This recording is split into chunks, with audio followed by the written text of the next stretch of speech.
आपण पाहताय महाराष्ट्र लाईव्ह. पाहत सातारा जिल्ह्यातील विधानसभा निवडणुकीसंदर्भातची आत्ताची सर्वात मोठी बातमी. पश्चिम महाराष्ट्रात सध्या अटीतटीची लढत होणार आहे. त्यातच वाई खंडाळा महाबळेश्वर विधानसभा मतदारसंघात अपक्ष उमेदवार पुरुषोत्तम जाधव यांनी महायुती व महाविकास आघाडीच्या उमेदवारासमोर जोरदार आव्हान उभे केले आहे. पुरुषोत्तम जाधव यांनी अपक्ष उमेदवारी दाखल केल्यानंतर वाई खंडाळा महाबळेश्वर या तिन्ही तालुक्यातून त्यांना मोठा प्रतिसाद मिळतोय. पुरुषोत्तम जाधव यांच्या नेतृत्वाखाली खंडाळा तालुक्यातील सर्व गावामध्ये गावोगावी जाऊन सध्या गाठीभेटी सुरू आहेत. यासाठी मतदारांचा मोठा पाठिंबा देखील मिळतोय. पुरुषोत्तम जाधव गेली 20 वर्षाहून अधिक काळ मोठा संघर्ष करत आहेत. या संघर्षाला आता मतदार नक्कीच साथ देतील असा विश्वास पुरुषोत्तम जाधव यांनी व्यक्त केला आहे.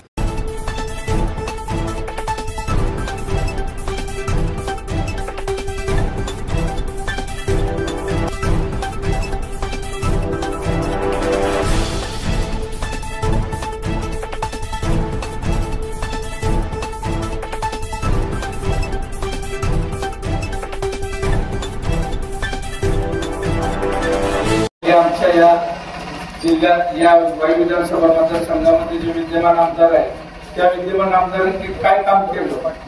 नुसतंच म्हणतात ते मी सगळीकडे विकास केला. काल कुठं भाषण केलं त्याच्यामध्ये ते म्हणतात की खंडाळा तालुक्याचं 3 TMC जे पाणी आहे ते मी एक थेंब खाली जाऊन देणार नाही.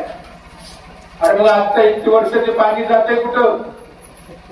तुम्ही आज आम्हाला सांगताय की एक थेंब पाणी जाऊन देणार नाही, पण इतकी वर्ष ते पाणी कुठं गेलं, कुठं पाणी मुरलं, कोणाच्या शेतात गेलं.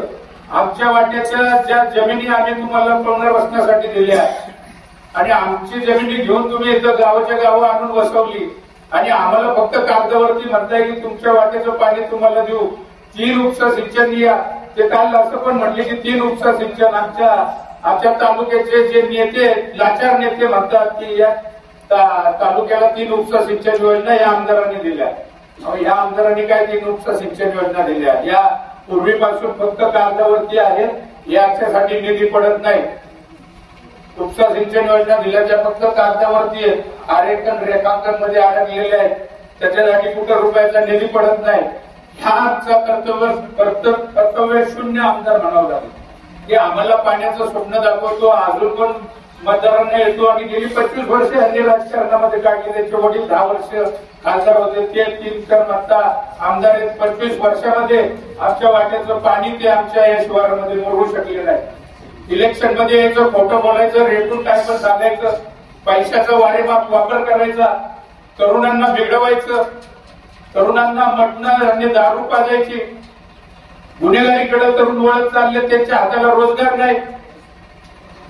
इथं जो आम्ही MIDC मध्ये जे उद्योगधंदे आले त्याच्यामध्ये देखील आमच्या स्थानिक भूमिपुत्रांना समाविष्ट केलं जात नाही.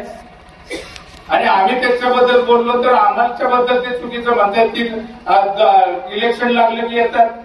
तुम्ही काय आंधळे आहे का? तुम्हाला दिसत नाही का आम्ही वर्षोनुवर्ष काम करतोय, गेली 20 वर्ष संघर्ष करतोय.